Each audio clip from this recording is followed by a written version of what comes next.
the legal profession, there are few jobs tougher than public defender. In the district for Brevard and Seminole counties, 64 government lawyers represent more than 3/4 of all the defendants who get arrested and enter the system. Their clients are always poor, and they're often drug addicted or mentally ill. Who would want to lead this team? Meet Blaze Tredis. In January, Tredis became our first new elected public defender since his predecessor, J.R. Russo, took office in 1980. I asked him about some of the job, some of the big cases in Brevard, and a new effort to deal with mental illness. Take a look. Thank you so much for joining us here today. Let's talk a little bit about your experience. You've been with the Public Defender's Office for 20 years. That's a tough job. It is a tough job. I started at the Public Defender's right out of law school. I went to Stetson Law School, and my wife was actually an engineer working at NASA, and that's what brought me to Brevard County. We got married as soon as I graduated law school.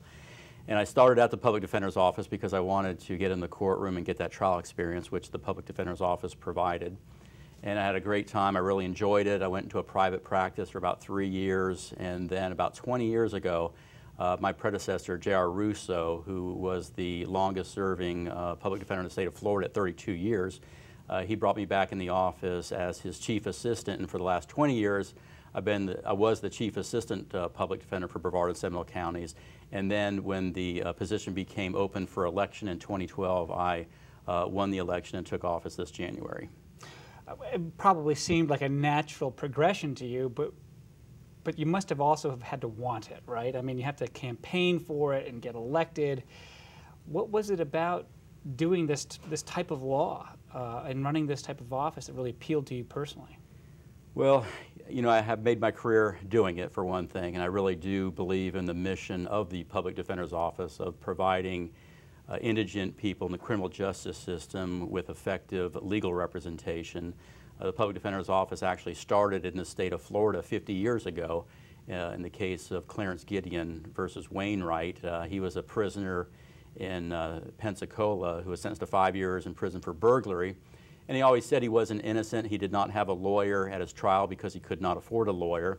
And he was convicted and sentenced, and he appealed his case all the way to the United States Supreme Court. And the United States Supreme Court held 50 years ago that if you were charged with a felony crime and could not afford a lawyer, the government would have to provide a lawyer to represent you. And that's what created the Public Defender's Office 50 years ago from a case here in Florida. But I personally have always just really been committed to that idea that no matter if you're rich or poor, and especially if you're poor, you should have the same type of representation that anyone else would who has money to hire a lawyer.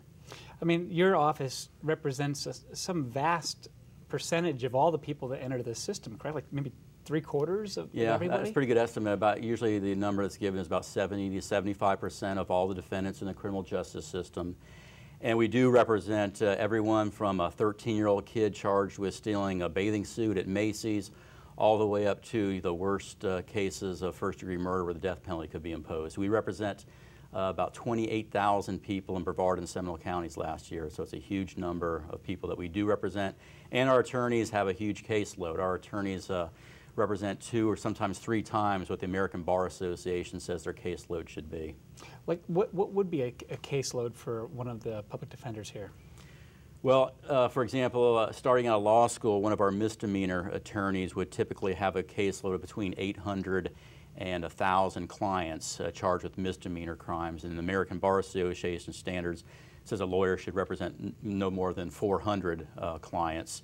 When they're promoted to felony division, our attorneys are representing 400, sometimes 500 felony clients.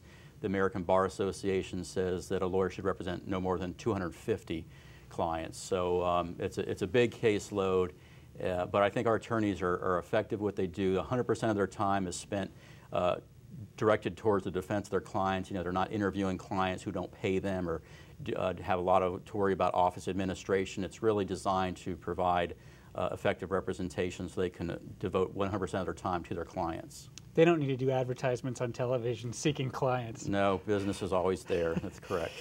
Well, I wanted to ask you about this today. In May, the Florida Supreme Court ruled that Miami-Dade public defenders could start withdrawing from some felony cases because of the heavy workload. Right. What do you make of that? Well, They did, the Miami Public Defender's Office did succeed at the level of the Florida Supreme Court, and the Supreme Court held that at that caseload it is too many cases, and the public defender could be allowed to withdraw from representation. That's the only public defender, Miami Public Defender is the only public defender who's made that decision to go that route. You know, all the other public defenders in Florida have those same caseloads or pretty close to it, including the 18th Circuit here in Brevard and Seminole counties. But no other public defender has yet tried to withdraw from hundreds of cases like the Miami office. I do not anticipate doing that. I don't see doing that. You know, despite the large caseload, we have a number of programs within our office which reduce the cases that have to really be litigated and go to trial. So I don't think that I'll be taking that route. How often do clients of the public defender's office, how often are they, you know, truly innocent people versus there are people that got into some trouble and the goal is to try to help match the appropriate punishment or the appropriate program to them and their circumstances? I mean, yeah, I don't think there's any way to, you know, scientifically determine how many people are really innocent. One interesting thing that I always like to point out, though, is that in the 18th Circuit, about 25% of all people who are arrested for a felony crime are actually not prosecuted at all. You know, a lot of people think that if you're arrested, you're going to go to court and see a judge. That's not the case. The police arrest based on probable cause that they believe a crime was committed. It's up to the state attorney's office to then investigate to see if they have the witnesses to prove it, whether the stories check up, and decide whether they're actually going to file formal charges. And in 25% of the cases, people who are arrested, charges are not even filed. So that's one thing I'd like to point out to people. So, you know, when you talk about the presumption of innocence, right, it's really important to remember that a lot of people who are arrested are not even charged. And then, you know, not many cases go to trial where people are actually found not guilty, but along the way, the state attorney will null pros or drop some cases even after they've filed charges. So it's really hard to say, but I think it's a fair number, fairly high number. I suppose the right answer was they're all innocent, right, at some point. They're all presumed innocent. They're all presumed innocent. You've talked in an earlier Florida Today article about wanting to train more prosecutors on how defenders. I'm sorry, right, more public defenders, right, in capital cases or in how to handle death penalty cases. Could you elaborate on that a little bit? Yes, there's a real need for the office to do that because the Florida Supreme Court has promulgated rules of procedure which specify that only very experienced attorneys can actually try death penalty cases. And it's important for the Public Defender's Office to have those lawyers who are qualified to do those type of cases. And when I took office, there were only 3 attorneys in Brevard County who are actually qualified through their experience, their trial work, to try the capital cases. Those attorneys are getting close to retirement age, and it's important that the office start to groom attorneys for those most important cases so that when attorneys retire or leave, we'll have others to take over. Now, you have high turnover, I take it, in an office where heavy workload, you come in and like you said, you were trying to get some trial experience and learn what that was like. What is the turnover like at a place like yours? Well, when the economy was good, say before 2007, our turnover was extremely high. We actually had some years where our turnover rate was about 50%. Wow. Meaning in numbers, half the attorneys would leave every year. That hasn't held true since the recession in 2008. Now we're probably only about a 15% turnover rate, but it is difficult to retain attorneys because the pay is definitely on the low side and there's not large increases. The work is very stressful, very hard work, and a lot of lawyers, of course, have a lot of student debt as well, huge amounts of student debt they have to pay off. So there is a high turnover, and that's always an issue we have to deal with. So what is the pitch that you make when you go to recruit someone to come to work for you? Well, you know, one thing I say, and it's true, that there really is no other place that you'll get experience like the Public Defender's Office or the State Attorney's Office. You know, I think typically when lawyers go into a private law firm out of law school, they might do depositions and research for 3 years. Our lawyers are trying 10 or 15 jury trials their first year out of law school. They have their own caseload of hundreds of clients. They have complete responsibility over their work. So really, it's the experience that still attracts a lot of applicants to the public defender's office. How do you define a win as a public defender? I was going through, the reason that question occurred to me was I did what I normally do. I type in the word public defender in our archives and see what articles come up, and went back and noticed how often the headline was something like man convicted of stabbing, man convicted of murder, so-and-so convicted of something. If you're in a situation where even a plea deal with prosecutors would be considered a conviction in some fashion, Sure. But you're the person who day after day is the person who's defending people like that. What's a win? You know, I think the best definition of a win in criminal defense is that your client in the end is sentenced lower or less than the plea offer from the state attorney. We have cases where the plea offer is 30 years in prison, and the client goes to trial and are found guilty of a lesser charge, and the judge imposes the maximum sentence, which is 5 years. So they did 25 years better than the plea offer. So I think that's probably the best description of what is a win for a criminal defense attorney. Of course, the not guilty of all charges is the best win you can have. But like you said, that doesn't happen a lot. But a lot of times, people are found guilty of a lot lower charges than they're charged with. We see that a lot, and that's a reason why a lot of cases go to trial. The defendant might not think they're completely not guilty of anything, but the charge that they're charged with, they definitely feel that they're not guilty of. And a lot of times, juries will find defendants guilty of lesser charges. Is that a tactic or a strategy by prosecutors to charge with as much as you possibly could prove, or you think you could, with the idea that somewhere in the negotiating process or at trial, that somewhere in the middle is going to be what you wind up with? Unfortunately, I think that is a tactic or a strategy. And we'll see it a lot of times, the original charges that come in that the state files, once things get closer to trial, the state attorney will amend the information and add additional charges, which they have the right to do. Yeah, I think that could be a strategy. I personally don't agree with it, but that's what we do see. You've made a big effort since taking office to push more awareness and potentially programs that have to do with mental health. And certainly we've seen a number of headlines, some of them pretty horrible, about rampage shootings and the like, where somewhere along the way in the process, somebody probably ought to have understood that person's mental condition.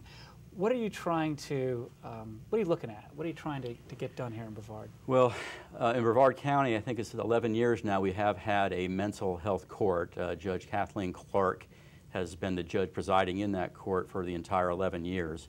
And she deserves a lot of the credit for starting the mental health court. And so does my predecessor, J.R. Russo. He came up with some seed money to begin it 11 years ago.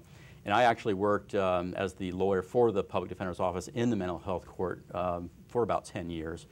And it is really important that we recognize mental illness, and that the mentally ill commit crimes not out of criminal intent or maliciousness, but really just as a manifestation of their mental illness. And we see a lot of times mentally ill get in kinds of situations where they're just a big nuisance out there on the street to people in society, and they're arrested and they stay in jail and they're not treated, and they're released after a certain amount of time where they're getting sentenced to credit for the time served. They've been in jail and they're out. And it's just a cycle where they go in and out of the jail. And jails now in the United States are our biggest mental health facilities by far.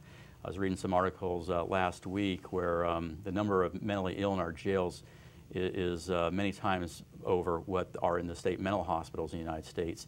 So mental health courts are an attempt to try to stop that cycle of jail, mental illness, release by getting the mentally ill in contact with local service providers. In Brevard County, it would be circles of care. And there's a case manager who keeps up with them, tries to make sure that they take their psychotropic medication, does whatever they can to try to get them housing assistance if they qualify for it, employment. it's really like a problem-solving court instead of your typical punishment criminal system. And it's been very effective. We've had, you know, some really great success stories. We've had nurses who are in intensive care nurses who had an episode of bipolar disorder. They ended up in the mental health court, okay, and things like that. So it's really been very successful. You also have a veterans court here in Brevard County. Tell us a little bit about that. Yeah, the Veterans Treatment Court is a lot newer. That's been in existence about a year and 9 months. That started in 2012 in January. And County Judge John Murphy presides over the Veterans Treatment Court. He's a long decorated veteran himself, and very interested in those issues. And it works along the same lines of the mental health court. It's a problem-solving court. The advantage of Veterans Treatment Court is that everyone who qualifies for the Veterans Treatment Court is a veteran eligible for services through the Veterans Administration, which are really, in my view, pretty outstanding. So there's a lot of psychiatric help they can get, psychological help, housing, substance abuse. The Veterans Administration has really all types of programs that can give them help and get them back on their feet again, so they're not in and out of the criminal justice system. So it works along the same lines as the mental health court, and it too has been very successful. Especially with all the post-traumatic stress disorder that some of these veterans are coming back with or encountering. It just from Afghanistan and Iraq, and that's, you know, something that you know, a lot of people, it seems, at least older people, seem to think, you know, veterans post-traumatic stress disorder, that's Vietnam. It's really what we see in the Veterans Treatment Court is a lot more so the Gulf Wars, Afghanistan, and Iraq. So the veterans are young, and they're coming back with a lot of post-traumatic stress disorder, traumatic brain injury. You know, our first case was really a great case to start the Veterans Treatment Court. This man was, I think, awarded the Purple Heart, if I'm not mistaken, and he had done multiple tours in Iraq. And he came back, and he had post-traumatic stress disorder. And he was going into cars, and he was taking not wallets or stereos or what burglars would usually be looking for, but instead Band-Aids and lighters and anything that he could supply a bunker with, because he believed the Taliban were going to attack. And you know, he was charged with a lot of burglaries, which are felonies. He could have gone to prison, but instead his case was brought to the Veterans Treatment Court, and he went to an excellent post-traumatic stress disorder program, and he's doing well. Wow. Well, one of the biggest cases that I think the Public Defender's Office is dealing with right now is Brandon Bradley, the suspect in the shooting of Deputy Barbara Pill. Mm. And I think when we last reported on this situation, the Public Defender's Office was arguing that the two suspects should be tried separately. Bring us up to speed on that and explain why you would go that route. Judge Ryman did sever the defendants, meaning they will have separate trials. And Brandon Bradley's trial is scheduled for late January of next year, 2014. And it looks like it'll be on track, and I really see that trial starting in January.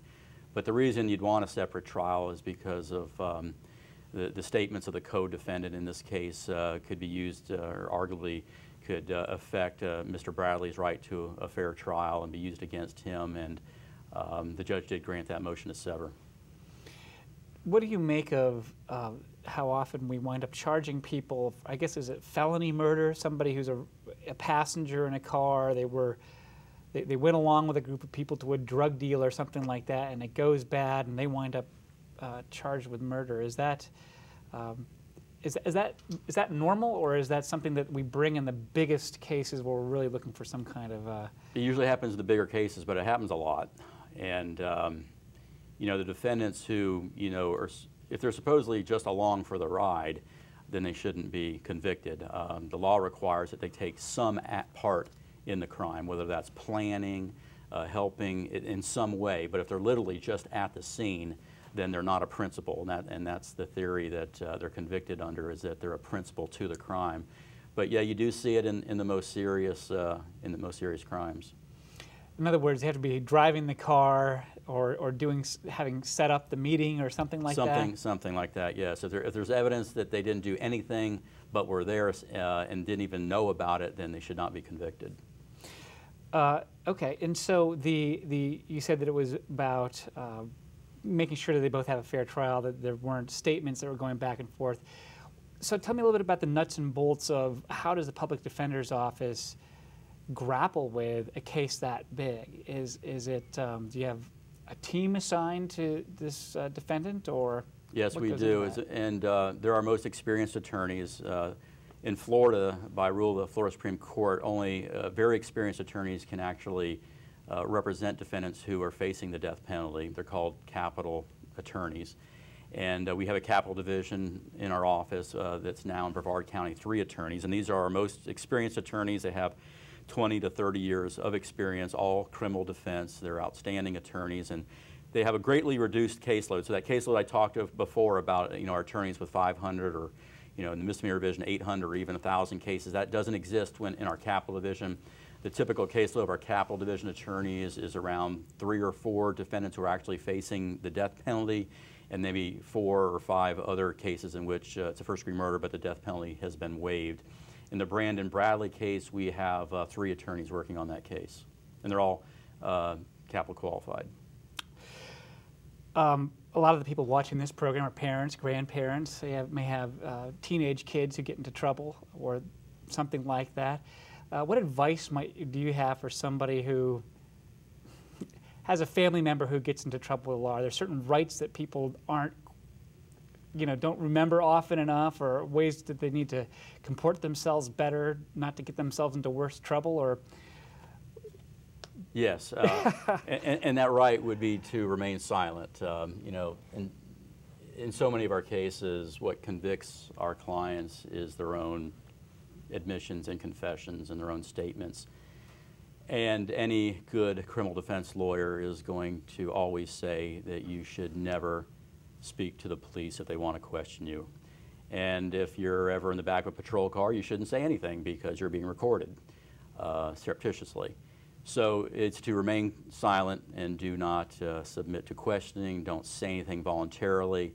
If also the advice would be, if the law enforcement asks to search anything that you're in, a car, boat, house, whatever the case may be, they're only asking that because they don't have the lawful right to do it without your consent. So the answer should be no. You do not have permission to search. But would you get in more trouble, though? You absolutely will not get in more trouble. You have a Fourth Amendment right against unreasonable search and seizure, but the police can, just like I could ask you, can I go search your car? If you let me, you let me. Right. When a police officer says, can I search your car, you can say no, and there should be no penalty. I've heard of something going on with young people in Brevard County called civil citations. Mm-hmm. What are those, and what impact are those having? Do you know? Civil citation is an excellent program that all law enforcement agencies, the state attorney, public defender, Brevard County Public Schools, all agreed to start, I think about 4 years ago, I'd estimate. It's a program where the law enforcement officer, instead of arresting a juvenile who has no criminal record, can instead issue them basically a citation to appear, not in court, but at Crosswinds Youth Services. Okay. And what they do there at Crosswinds is evaluate the child and their family, and they can actually provide all types of services to the child and even the family. There's a minimal fee to the family. It's like $150. If they can't afford that, they're not denied services, but most parents do because it's a really great program. But what it does is it allows the juvenile to avoid the criminal justice system altogether, which is very important because with the military being so selective now, even a little misdemeanor case can actually prevent kids from going to the military. And I've even had law enforcement officers tell me that it's really important to keep good kids who make a mistake out of the criminal justice system, because once they're in the criminal justice system, they're appearing before a judge, they're called all these terms like defendant and delinquent, and they have a file and a court-appointed lawyer, that they begin to think of themselves as criminals because they're being treated like criminals. And they really, go down the wrong path. And this is an opportunity for them to avoid all that. In Brevard County, the civil citation program is lauded as one of the best, or even the best, in the state of Florida. Of course, that doesn't mean the legislature has given it any money, but it is still recognized as one of the best, if not the best, in Florida. And certainly it lightens the load of the public defender's office a little bit too. It does, but you know, those cases aren't that difficult to dispose of in the juvenile justice system. I really think it's just a lot better for the kids themselves that it keeps them out of the criminal justice system altogether. We just have a couple of minutes left. I wanted to ask you a fun question. What's your favorite lawyer movie? Oh boy. Do you have one? You know, I do, but I'm just hitting a blank right now. Like, how about A Few Good Men? What I remember is the one with the crazy guy, the ex-con who got out of prison, Cape Fear. Oh, that wasn't necessarily about that much lawyering in the courtroom, but that sort of hit home as a criminal defense attorney. And I actually think it's sort of accurate because, you know, I know judges and prosecutors rightfully worry about their safety because they're imposing long sentences, and the prosecutor is prosecuting for those sentences. But for some reason, it seems like a lot of times the defendants remember their defense lawyer and a lot of times blame them for their predicament. As opposed to blaming the prosecutor or the police or, you know, I forgot about that. And clearly there was a case of somebody who was mentally unfit, right, so to speak. Blaze Travis, thank you so much for joining us here today. You're welcome. Well, that's our program.